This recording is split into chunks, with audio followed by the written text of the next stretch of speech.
Hello, today is December 7th, 2018. I'm meeting today with Mr. Harry Maroncelli in Fort Collins, Colorado, to talk about his experiences during World War II. My name is Brad Hoops. I'm the interviewer for the Northern Colorado Veterans History Project. Welcome, Harry, and thanks for sitting down today to tell your story. Glad to be here. Great. I think it's ironic that we're talking on December 7th, the date that really kind of got you into all this mess.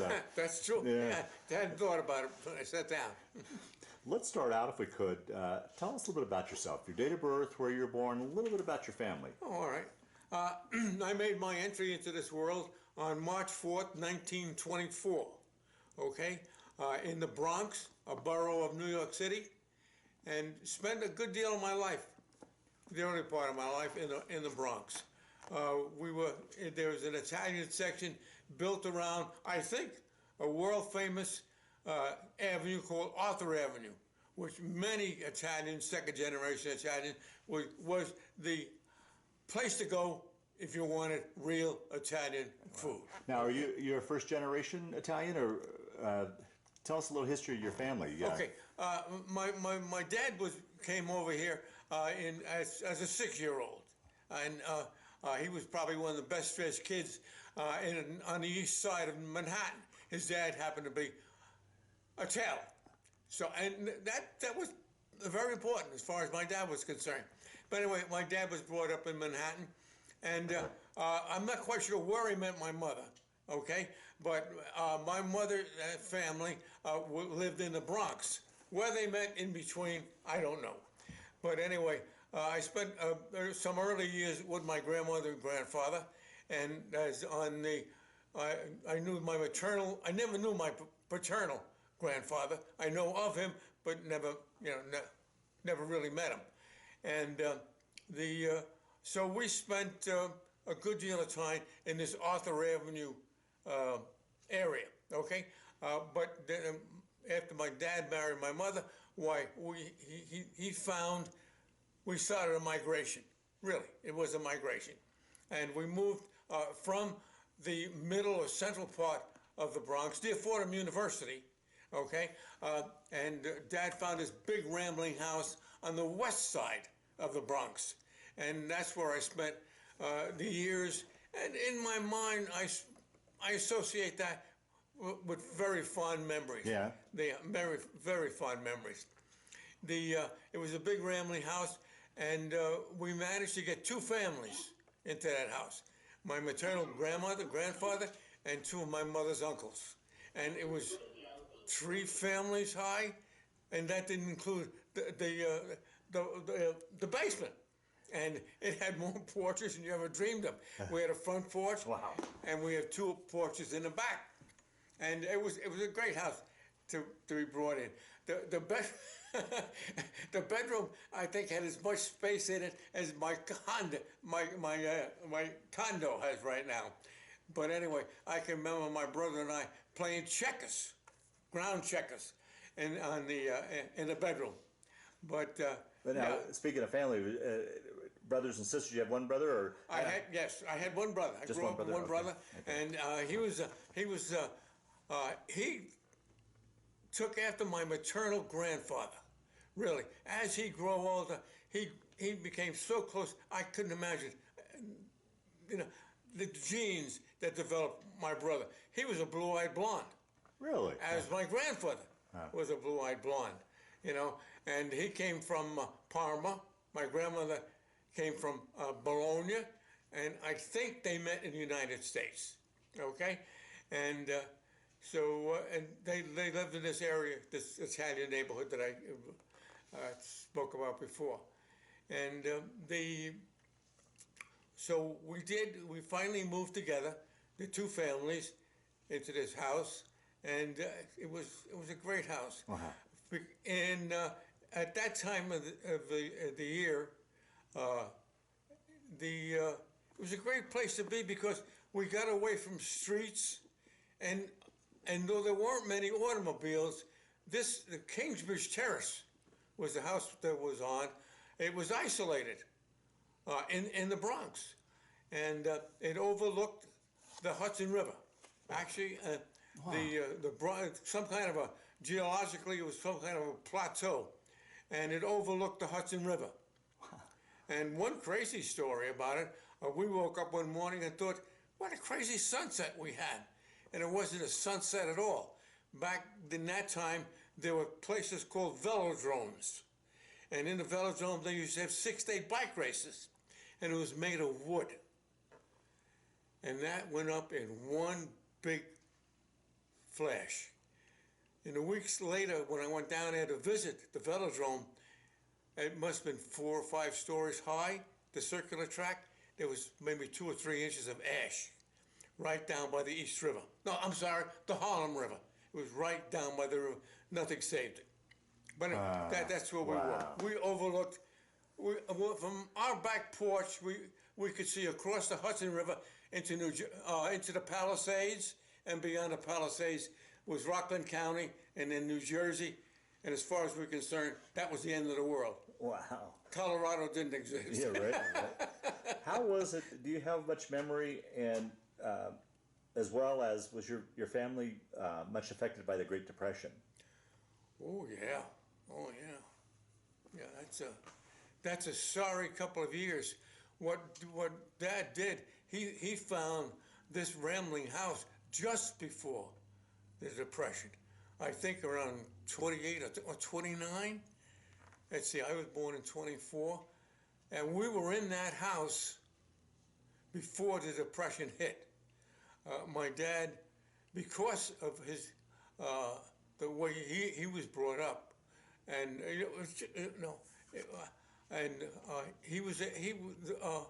he worked for, I think, a representative of a silverware company. Okay, and he used to roam through the East Coast in New England, close by. I think maybe Connecticut and Massachusetts. And when that silverware company folded in the Depression, okay, so those were not good years. Those were not good years. We had 1 or 2 good Christmases that I remember there, but after that it was downhill. Give you a simple story. As a youngster, we had the street to ourselves. Kingsbridge Terrace, a car passed there maybe once every 1 hour, 2 hours, or 3 hours. There were so few cars. But on this one particular day, I managed to get run over by an automobile. Oh. I turned, we were playing hockey. I turned my back on the puck, and when I remember where the puck was, I just turned around, went after the puck, and at that same time, a little Ford came by, went right over my skates, my feet and my skate. And the only thing that happened was it ruined my skates. My skates just went down. Jeez. And I had to wait till next Christmas the following Christmas to get my skates back. Right. You know? So wow. things were not easy. Wow. Yeah. Another sad story was my grandmother once gave me, and I don't know why she did it, but God bless her, I loved her, gave me a $10 bill and told me to go to the store to buy a couple of small items. And somehow I managed to lose that $10 bill. Oh. And oh man, yeah, I mean, that's a lot of money. It's a wonder I didn't run away from home to go back and tell her. But somehow she managed to keep it quiet from the rest of the family that this idiot had lost a $10 bill. Yeah, I don't know how she did it, but she did it. Wow. And things were tight. Things were tight. And so you grew up in that house all through high school? Yeah. And... Well, no. I grew up in that house through a grammar school. And in the 8th year, things happened, and we separated, and we went into 2 separate apartment houses. My uncles, they had left, they were on their own, and my grandmother and grandfather moved into their own apartment, and we moved into our own apartment. So that's where I was when I met my wife, and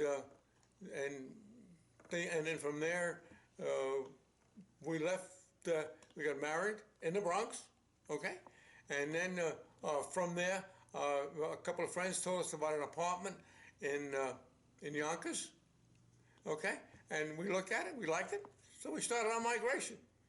We had already moved from one part of the Bronx to Kingsbridge Terrace. From Kingsbridge Terrace, we went to Yonkers, and then we stayed there through Richards years. Okay, so let's back up. Let's back up and get the story. We'll catch up to this part of the story. Yeah. So, graduated from high school then, and what year did you graduate? What happened when we moved to the in the eighth grade, in the freshman year of the high school, I got a job as delivering the Bronx Home News, and for the 4 years I was in high school, I delivered the Bronx Home News, and that was really quite a feat because I was small. I still am, but I was real small there, and I had to walk from one end of the Bronx to the other end, practically on Sunday morning to pick up my newspapers, and then I had to carry them up a hill past Manhattan College. Wow. And as I went up the hill, I passed I guess it was a railway or railroad yard, and I was so tempted to drop those bundles right on top of those trains. I think they weighed more than I did. But anyway, we stuck with that for 4 years in college. Wow. And I don't know, maybe $7 a week or something like that. And had to collect that money too to do that. So we used to leave the house in my end of the Bronx and walk. And that was actually, I was at 196th Street where we were living in that apartment, and I had to walk to 261st Street. Oh, jeez. Oh yeah, and on the way I passed the reservoir, the Jerome Avenue Reservoir, named after Churchill's mother family, and that overlooking that reservoir was Our Lady of Angels Grammar School, and that's where I had my grammar school education, the class of 37. Wow. And I don't know how many of my guys, but I do know all of them now. Yeah. Wow. Yeah, it was quite a class, quite a class. As a matter of fact, somewhere along here, I have a picture of 4 of us anyway. And it was a remarkable class in that, although we'll talk about it later on, every male in that class that went to war came home. I don't know what it was. We were just lucky, really. Yeah. You know, I don't know of any one of us that ever got hurt. Wow. You know, not dead, not even wounded, not even hurt in World War II. And I'm not quite sure. Wow. I know the class of 37, I might be the last one, but I'm not sure. Is that right? Wow. Yeah. Wow. We kept in touch with about a half a dozen guys. We lost some right at graduation, and lost touch of some of the others. Yeah. But where were you, and do you have much memory? Remember where you were and what your thoughts were when you heard about Pearl Harbor on December 7th, 41? My memory box is really not that good. Okay. I would have to fabricate a story. Okay. But I think that I was working when that happened. I think I was.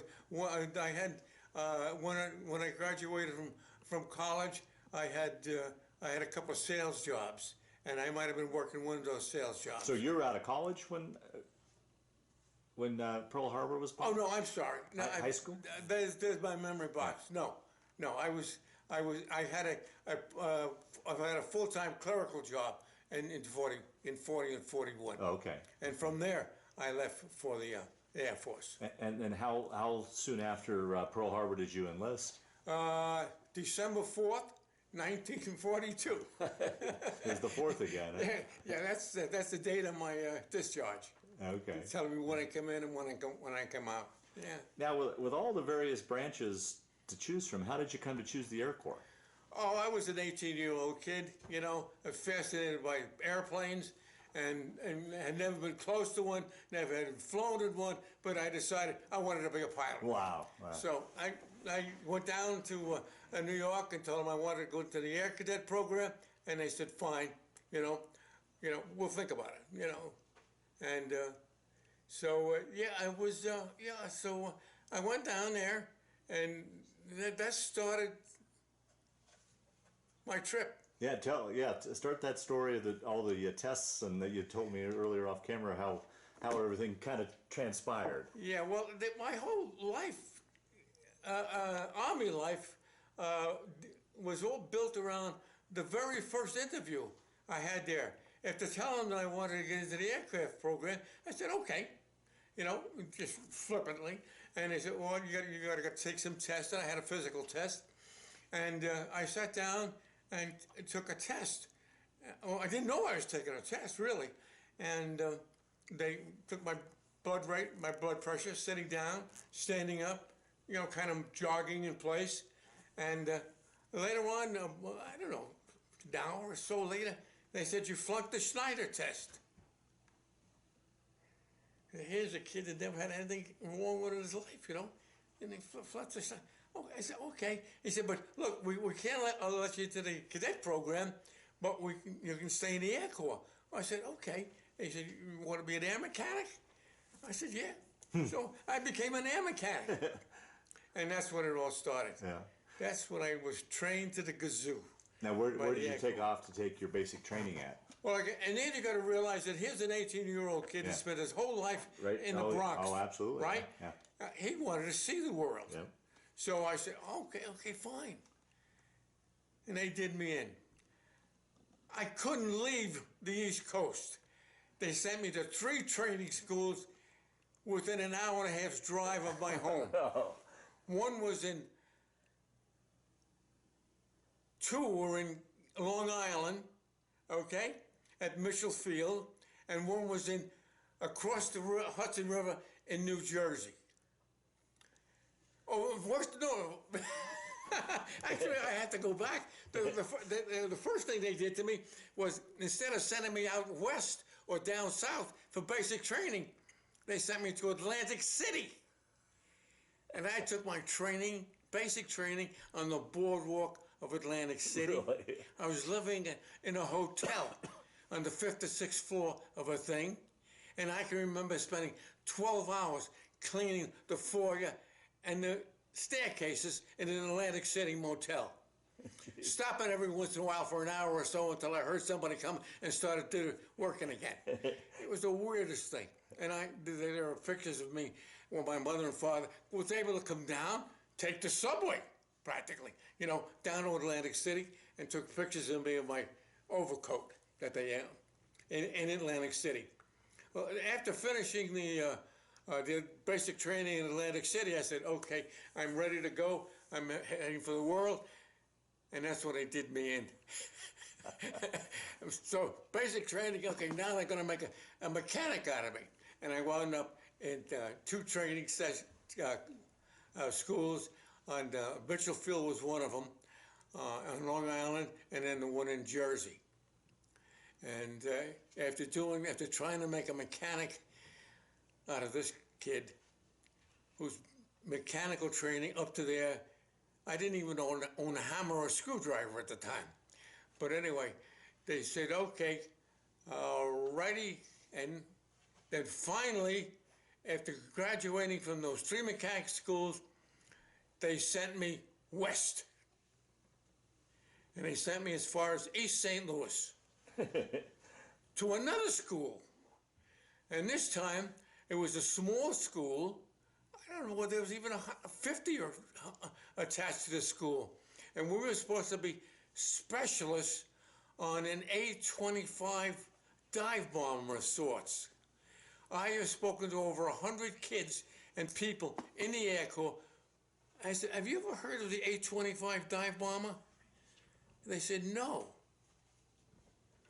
And that's the thing that they were training me on. And it was attached to a Pratt & Whitney engine factory in East St. Louis. Well, we finished there, or I finished there, and our class finished there, and I now had corporal stripes. I had 2 stripes now, okay?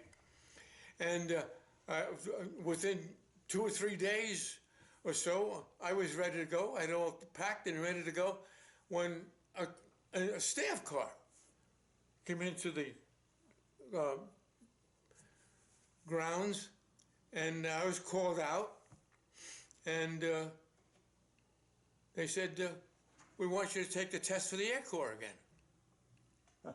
I forgot all about it. Air Corps. He says, yeah, we want you to take the test again. So they took me to this place. I don't even know what to call it. But it was they left me with a Navy man. And they said, you know, you got to take that Schneider test again. And I said, well, all right. And the Navy man, sit down, Harry. You're going to pass this test by the time you leave here. Now, I don't know whether I'm telling tales out of school, but I passed the test before I left him, you know, sitting down upright, and I passed the so-called Schneider test. Having passed it then, I never went with that group that I was with and down to Florida, where they were the base, where the H-25 was based, okay? So then I went, they took me and then dropped me off, one-man crew, one-man shipment in Jefferson Barracks, Missouri. No. They didn't know what to do with me, I'm sure. They didn't know what to do. And so I was there, and next thing I know, I went through basic training a second time, completely, and I had 2 stripes on my shoulders. And all the other kids from the Midwest, Michigan and Minnesota, and I went through basic training. Again, a second time. Nobody cared. Nobody gave a hoot that I had 2 stripes. Nobody asked me any question. I just went through basic training. Oh, jeez. And then we graduated. Hey, okay, now I'm fed up with the Midwest. I want to come back east. Yeah. And don't you know, they all came back to colleges. The Air Corps had a program where you had to have 3 months of college training. So they all came back to colleges in the East, except for one guy, me. And I'm saying, 224 guys left, and the 225th guy was left there. I said, no, nobody asked any questions. What is this corporal wandering around Jefferson Barracks for? And finally, I took it upon myself. I saw 2 officers coming toward me. I didn't know who they were. I said, would you mind if I went down to headquarters and find out why I'm still here? They said, no, be our guest. So I went down to headquarters, and I said, why am I still here? I said, I've gone through basic training twice, you know, and I think the whole story was at that time, the Army and the whole world might have been operating on IBM cards. Whenever you did something, they punched a hole in the IBM card. When I got there as a shipment of 1, somebody never bothered to punch a hole. And when those cards came through for 225 kids, 1 guy was left waiting. So right then and there, after they punched that hole, I come out. I was finished. Okay, so now here I am waiting to go back east, and they did me one great big favor. They sent me from East St. Louis to West St. Louis to Washington University. And I spent 3 months in Washington University, a great school. I should have went back there. I really should have went back there. It's a great school, St. Louis. And anyway, but the thing that I found out for myself, and I didn't need the Air Corps to tell me, is that part of the training, they had a protocol where each cadet got 10 hours flying time in a Piper Cub. So now you're back in the cadet program? Oh, yeah. Okay. I'm sorry. Yeah, I'm back in the cadet program. Okay. Oh, yeah. Oh, yeah. When I went to Washington University, I was in a cadet program. Okay. Yeah, and I was in my 3 months college training. Okay. So I wound up in a cadet program, and I put in 10 hours in that Piper Cub, and I knew by the 3rd or 4th hour, I was never going to fly a plane. Oh, is that right? Absolutely no eye, brain to hand control over that plane. I used to drive the instructors crazy. Why is this plane going down? Why isn't it level? They used to put hands over the altimeter so I couldn't see. And I was doing things mechanically, not by any feel whatsoever. But I didn't kill myself or the instructor. He landed the plane. But there were kids there that were good. I know some of them could have landed that plane in their 8 hours or 10 hours certainly. and later on I met one or two of them, and they had gone on to get their wings. Okay, so but what happened to me was we finished there. You know, there was nothing against me for being that kind of a miserable aviator, and we sent it down to San Antonio, Texas. Well, at that time, the Air Corps was beginning to get picky, you know. Not that they had to find any fault with me. It was easy for me. Yeah. But there were guys down there that were athletes were being washed out of the program because the Air Corps didn't need them, that many that were going through. But anyway, they found fault with my depth perception, and you know, and they said, Harry, no, you're not going to fly. You're not going to be a part of the Air Force. But, and there was that but again, you can be a gunner. I said, okay, I'll be a gunner. Wow. So here I am, off again, training again, and from there I went to Amarillo, Texas for gunnery school. And what's it like? I'm trying to envision this, you know, this 18, 19-year-old New Yorker out on the plains of Texas. I mean, it must have been like landing on the moon, I would think. Well, it was strange, except that every time I moved with a good bunch of guys. Okay. So homesick was never there. No, it was okay. Just that I was getting tired of the Midwest, really, yeah. you know, and I was looking for some greenery, right, you know, yeah. back east. And so there I was, and I said, yeah, well, you can go down, you know, on the Armory gunnery school. Oh, I said, okay, I'll sign up for gunnery school. And they said, okay. And I went up to Amarillo, Texas. And when I got to Amarillo, Texas, and I had never fired a gun in my life. Wow. Not in basic training or any place. I had never fired a gun. So finally, they put me on line up for target practice or something else like that. And I was there shooting, and the sergeant was next to me. He says, "What the hell are you shooting at, Maroncelli?" The target. Put the gun on your other shoulder.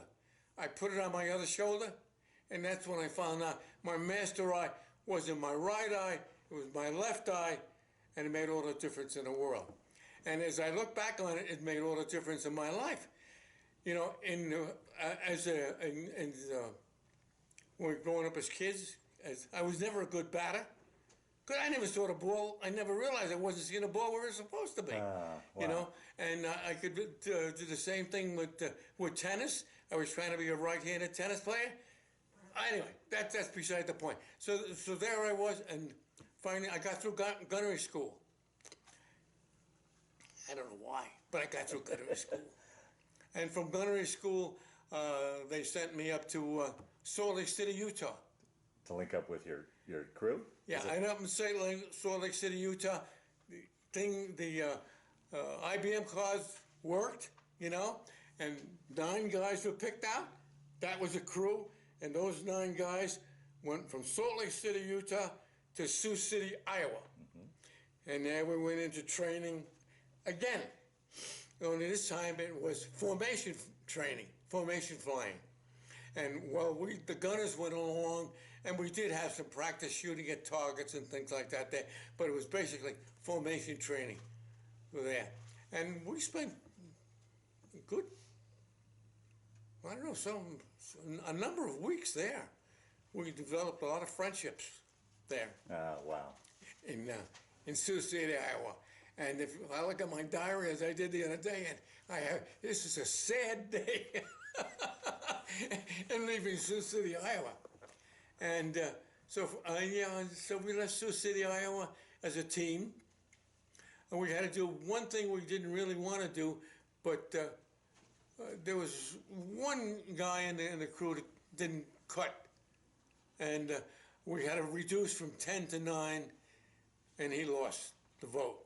Maybe we saved his life, I don't know. Yeah. But anyway, we left him behind, and we went down to Lincoln, Nebraska.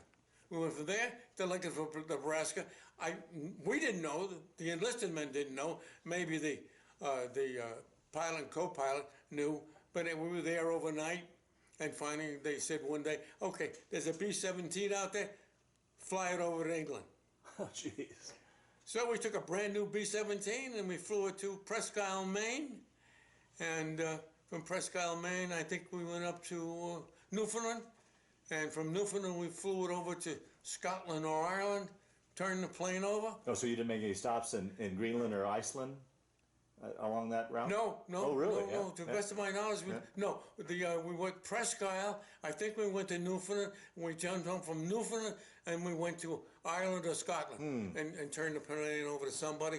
And somehow, I forget now, probably by train, we went from somewhere down to Deanthorpe, England, in the Midlands, and that was our air base from July of 44 until January of 45. And we were back in training again. We got there, and I think it took us a month to train. This is real war training now. Yeah. And finally on, I think it's August the 8th, 1944, the records show that we flew our first mission to Germany on August 8, 1944. Well, now how you were the ball turret gunner, correct? Yes. How did that break out? Were you assigned that, or did you choose that? How did you end up in that position? I think I wound up in the ball turret because I was the smallest guy in the thing. Okay. In the thing, yeah, really. Ralph Lawrence was our tail gunner, and he was bulkier than I was. And the waist gunner was Charlie Gue, and he was a big Midwesterner, okay? And he wound up as the waist gunner. Sexton was the engineer, so he had the top turret. Okay. There was no question about that one at all. And so that left the ball turret. And talk about that. I've always been fascinated by that position, and particularly on the B-17. What was it like being in... Well, you can't have claustrophobia being in a ball turret. You know, it's pretty tight. We flew with parachutes, and they were chest parachutes, so they were obviously on your chest. Yeah. But I tried it once on the first mission to bring the parachute into the ball turret with me, and it just didn't fit. As small as I was, bringing that thing into, other guys may have done it. I don't know what they did or not, but I couldn't live with that ball turret, that parachute on my chest. So I left it inside the plane. Jeez. Because when you got into the ball turret, the entrance to the turret was inside the plane. Right. So when you stepped down, you were in a crouched position, okay? And then you reached up, locked the thing. You couldn't forget the lock. And then you had two handles, and you rotated the handles because the turret ran on a hydraulic system. And you rolled it down, and you wound up in a position where the guns and you were level with the flight of the plane.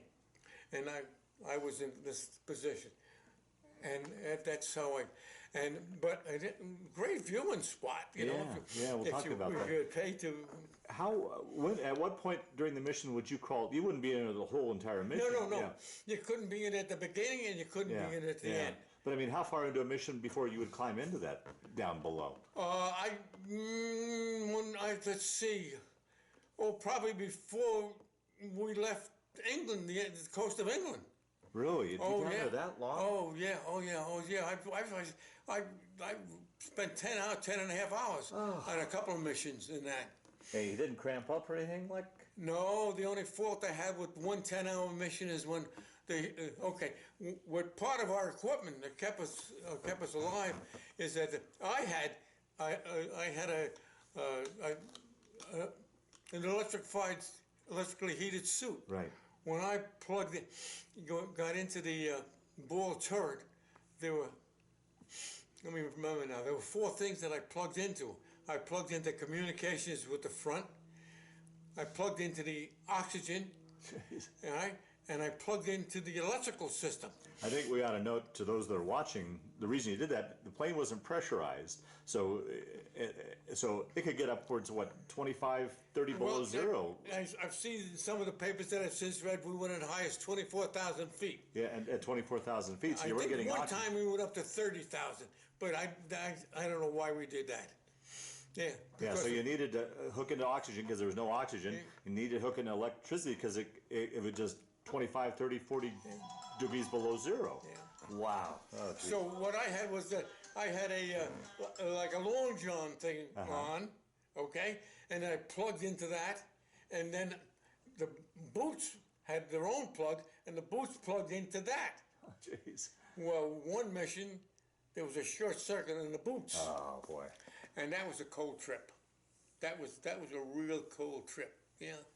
And if I had, fortunately, and this will come out as I talk, is that we were lucky. We were really lucky. We never had any problems with the Luftwaffe.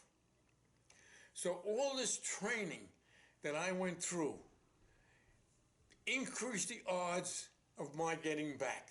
Okay. I mean, there were guys living in the same barracks, did not get back, but increased the odds. Because the guys that were ahead of me had beat the Luftwaffe. So they came up. And as you know, Captain Bill, he talked about even running into jets. Yeah, and he landed in England after I did. Yeah, and we never did.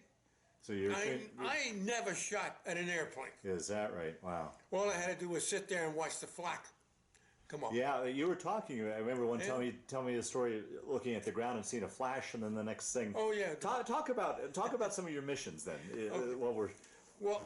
Okay. So in July we reached our base. Okay, and after doing the training that they wanted us to, the flight training, we were finally ready to go. Okay, and 2 weeks prior to August the 8th, we were on a thing. All right, and if they wanted to scare us, or scare anybody, they did a good job. Somebody up there in front that was, telling us what the mission was going to be, pointed out that every place you see a red dot, that's an anti-aircraft gun. Okay, now this is June 6th is behind us. Okay. Our troops are landing, and they're beginning to move through France, but they haven't moved through Paris yet. So our first mission was scheduled for Paris. And they put Paris on a map, and Paris was one big red blob.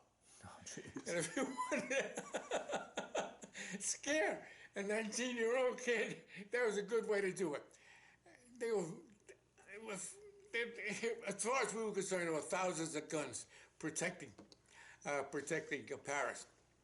But we went out to the flight line, it was pouring and raining, and we never took off. It took us 2 weeks for that front to go through, and we never took off. And by we did, the guys on the ground, the real heroes, went through Paris, and Paris was never a target again. Wow. And some of the first missions, actually, we did take was, no, maybe it wasn't. Maybe it was, because we did bomb ahead of the troops. I'm not quite sure where we did. They have this thing I'm reading here now says Hartmannsel, was a small town, and I'm sure we were bombing ahead of the troops as they were moving into Germany, and we had 2 or 3 missions like that, aiding the boys through the hedgerows and stuff like that there. But yeah, so actually a good rainstorm didn't hurt. Saved your life, probably. Wow. Yeah. And so from there on in, it was actually the sickness was more of a headache than the guns were, for us anyway, particularly. Into our second and third mission, the pilot and co-pilot came down with sore throats, and we were grounded because of that. And whereas we had to finish 35 missions 35. before we were through with anything. We finished at different times. For example, I have with me right here, I have the 35 missions that the Navigator ran and had, and they don't agree with my own personal records. And so we were out of sync with some of the records. And he finished up before us, and I think on the my 35th mission, I had to talk another ball-turret gunner out of standing himself down and talk myself into his spot, and took my 35 mission. And it's not even on these pieces of paper right here. I only go to 34. And I keep on saying, where's the 35th mission? And they would have taken another piece of paper, or else nobody. But anyway, I got credit for 35 missions. Wow. And it was. And that took you through to January to get those 35. Yeah, we went from August the 8th through. I have here 34. I think this is out of sync somewhere. January 1st, 1945 here to Cassell, but my own personal record doesn't agree with that. My own little diary,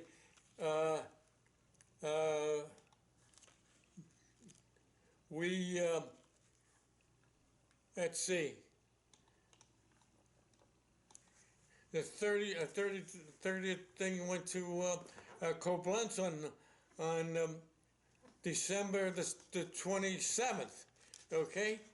And on January 1st, we took off and we hit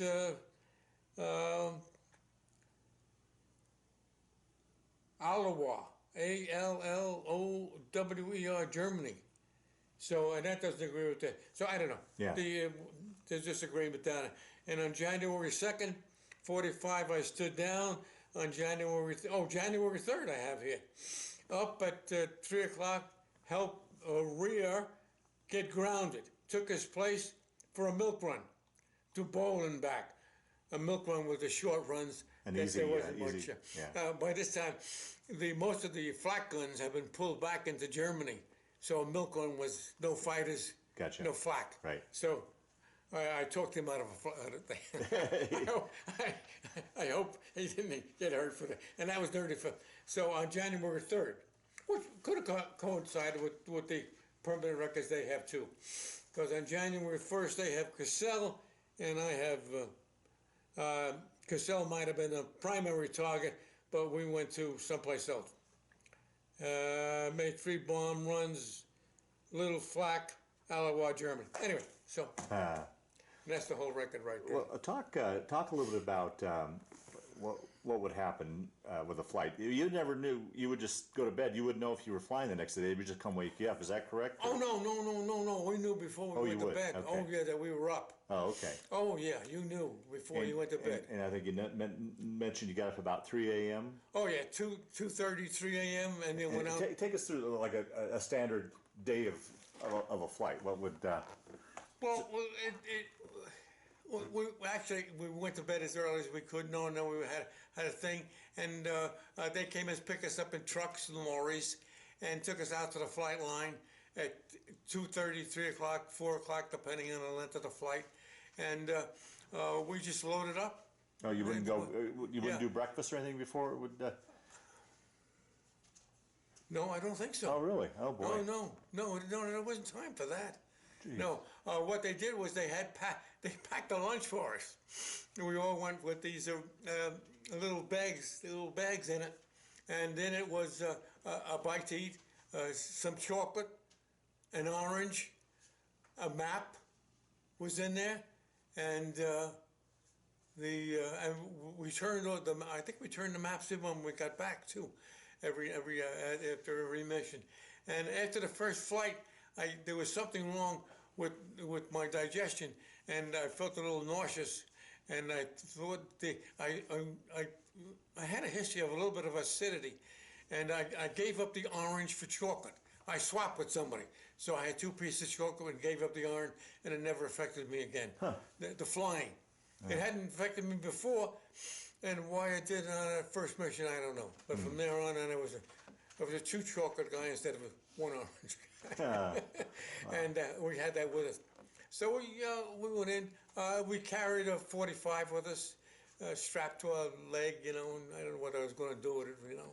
I had practiced on a 45 at all, you know, so it didn't make any sense to you. But anyway, we carried a 45. And as far as I'm concerned, our biggest problem was the anti-aircraft. Yeah, right. Yeah. That gun they had, that anti-88 they had, was good. That was good. And one small incident that I can tell you about is that we were flying over Germany, and I was almost like on a tourist mission Right. on that ball turret. Yeah. You know, it was a warm, bright day, you know, and I was looking around for trouble and all that sort of stuff. And I happened to be pointing down at one point, and I saw a flicker, like somebody had, lit a match. Uh-huh.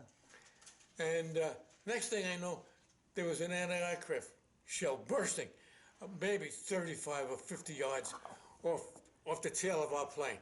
I said, "Oh my God, that guy is good." But what drove me, you know, I said, "But there's only one shell." But when that guy with one shell got that close to my B-17, and I couldn't imagine.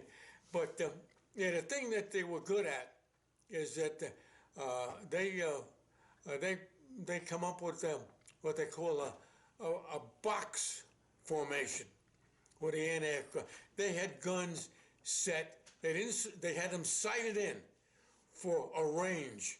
They knew we were coming. They always knew we were coming, and practically what height we were coming in. And they knew there had to be a bomb run. So they could set their guns to go off at 12, 13, 14, 15, 16,000 feet, all the way up to the 20s, and box it in. And we had to go through, fly through this box of flak. And I'm here talking because we were lucky, really. We picked up some flak. We picked up enough flak on a couple of missions to knock some engines out. We came home on one mission with 2 engines, and we landed at a British field because we didn't think we were going to make it. And the British field was weathered in, and we stayed there overnight. But they were good. They were good. They were good. And they cost us. They cost us.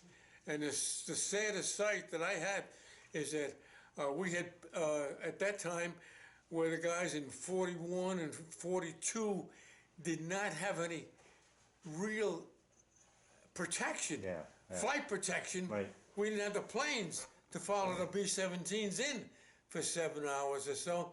When we got there, we had P-51s that escorted us in. And they escorted us in right in over the flak, over railroad yards, over oil depots, you know, and I can't imagine. and that's where one P-51 got unlucky. Oh, really? Yeah. As big as we were, a piece of flak got him. It just blew right out of the sky. Wow. P-51. Wow. And I said, "Good God Almighty! When your time is up, your time is up." Yeah.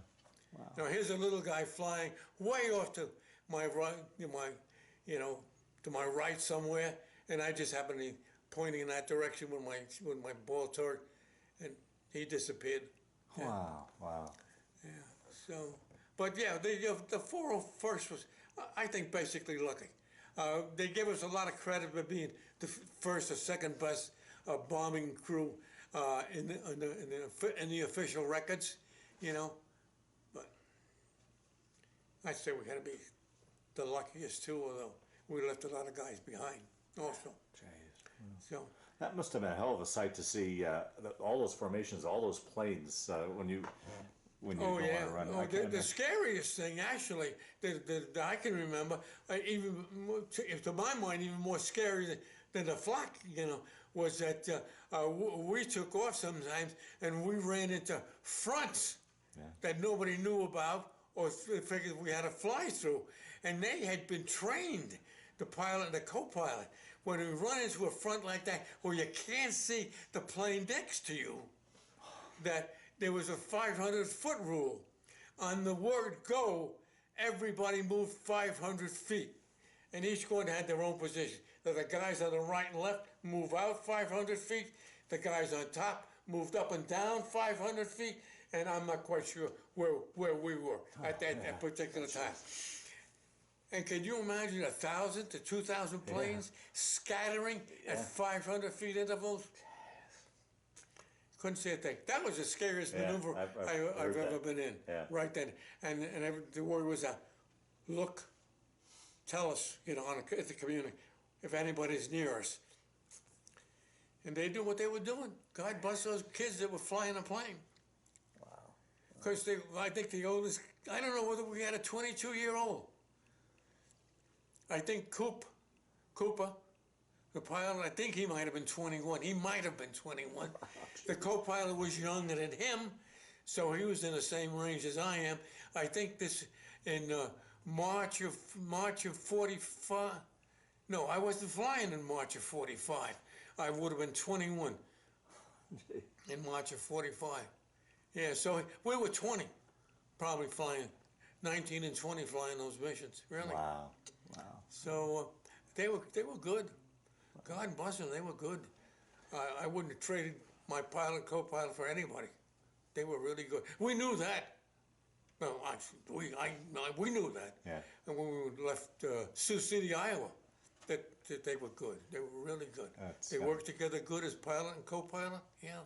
Good to have that confidence. Yeah. They were good. What's it like? Kind of to me, there's three stages of the mission. Taking off, getting the mission over the target, the mission, and then flying back. What goes through a person's mind? You've got all this time to think, really. You're flying into harm's way.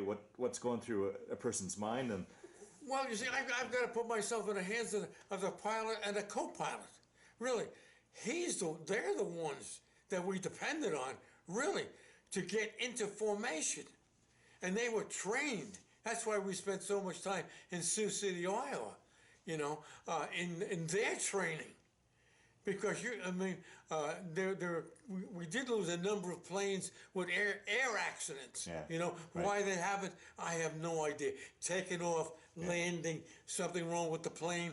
But when you think of 1,000 to 2,000 planes getting together in the dark, forget about weather, just in the dark, and and finding a spot, and they all knew. There's so many planes, and each one of them knew where they had to be. There was a lead unit, there was following units, there were upper units, there were down units, and each one. And then we, in addition to being in that position, up, down, front, or back, we had to find a spot in your own group. Who was your wingman on your left? Who was above you? Who was down below you? And and you had to depend on them too. And we know of one crew who lost their bombs, and then of course, the plane had to be tip-top shape. The armament had to be tip-top shape, and there were scary things that could happen. We put so many planes into the air, and some of the armament was so ticklish, especially the ones that were timed, And I can remember going across the North Sea with thousands of planes, hundreds of planes in the air, and losing 2 planes that they were flying because the timing mechanism went off and blew the plane. Wow. And just like that, So we had to depend upon a lot of good people, a lot of luck, because the luck came with going through the boxes of flak, and also the Luftwaffe, they had their own plans, and if your squadron wasn't in their plans, hey, you lucked out for 35 missions. Jeez. And I can remember on some of the crews that went up on the 24th of December. They took a beating. Wow. They were targeted, so we were told, anyway. Oh, yeah. For them. Right. And what's it like, particularly, I imagine during a mission you're busy and there's so much going on, but you get back to the base and you're laying in your cot at night and you kind of can decompress and think about it. Do those memories flood back, or are you able to put that all behind you? For me, I don't know if it's because of my lack of imagination, but no, I don't know why. Oh, good. I really don't know why I had any fear, really. Really? Yeah. I just thought, I'm going to get through. Really? Yeah. Really. Yeah. And it happened. Huh. Yeah. We went back and we went back, and then we all went to the intelligence test, and Debrief. What did you see? What did you do? What happened? Blah blah blah. They gave us a shot of liquor. Never touched it. Couldn't stand the stuff. And I don't know who amongst us, but somebody collected all those shots. And I remember getting blind drunk on the ground one day. I think we landed someplace, and we had nothing to do. And somebody pulled out the liquor, and I can't hold my liquor at all. Yeah. And they told me later, you were a... That was a sight. Yeah. Talk a little bit about life when you weren't on a mission. What life was like around the base, your living and conditions, the food.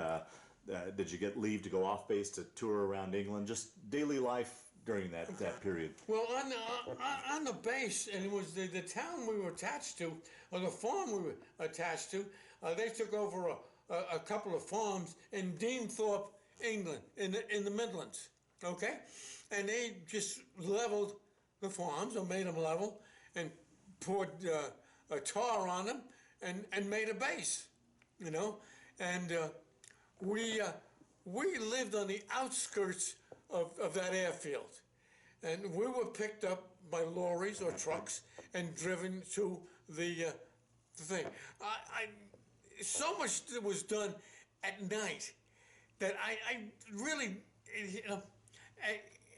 during the day, I can't remember spending much time off the base during the day, because I went back to England, and 5 of us went back to England. A major took us back, and I could not orient myself because things had grown up in and around the area, okay?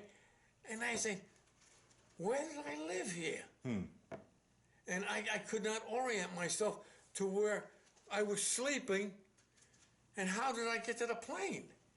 I certainly didn't walk to the plane, because we had these big bulky suits on top of these toaster ovens that we had on, and so somebody drove us to that plane, and I just couldn't orient myself in Deanthorpe as to where we lived versus from where we flew. And I can't say much about that. And at nighttime, we did get passes when we was down, and we knew we were down. We could leave the base, and we did that at night. For the life of me, I tried it once to get to town on a bicycle. That's the last time I tried it on a bicycle. Yeah. You don't want to be on a bicycle on an English road in the middle of a rainstorm. Oh, boy. Oh. So that was the last time I tried a bicycle. And from then on, I went to town in lorries, and where where the brew houses were, I have no idea. It was in town somewhere, and then we were dropped off and drank warm beer, and for a few hours, and then went back to the base, and, got back in time, and we didn't go to the base if we were going to fly. If we knew we were going to fly, so if we were going to fly, then we just in the base, and we washed clothes, things like that there. We went in through somebody we found one lovely family, and the lady of that family has somehow uh, some of the boys made an acquaintance with her, and she volunteered and to do some of our laundry for us. So some of our dress shirts and stuff like that there, we gave to her. She did some of my shirts, some of my pants, and stuff like that there. And of course, if I found her early enough, I might have saved the next story I'm going to give you. On July 4th, 1944, in a poker game, as we flew across the Atlantic Ocean, I went to wind my watch, and my watch broke. And that was it. I put it in the pocket of my pants and forgot about it. And then when I finally got to the base, the final base, where we were taking off from Deanthorpe, and one day I decided, well, it's about time I washed my pants. That's all I could do. Yeah. No what I was going to do. So I washed my hands. I'm in this 50-gallon tub washing my pants, right? And I hear this thump, thump, thump, thump. And finally I pull the pants out and reach into the pocket, and there's my watch. Been in the water for 15 or 12 minutes. And it was about a month or so before I got into another GI who was in the watch repair business on the side. And he looked and goes, Harry, too late. That watch never ran again. And I hated to tell my folks that they had given that watch to me as I left for the Army. Echo.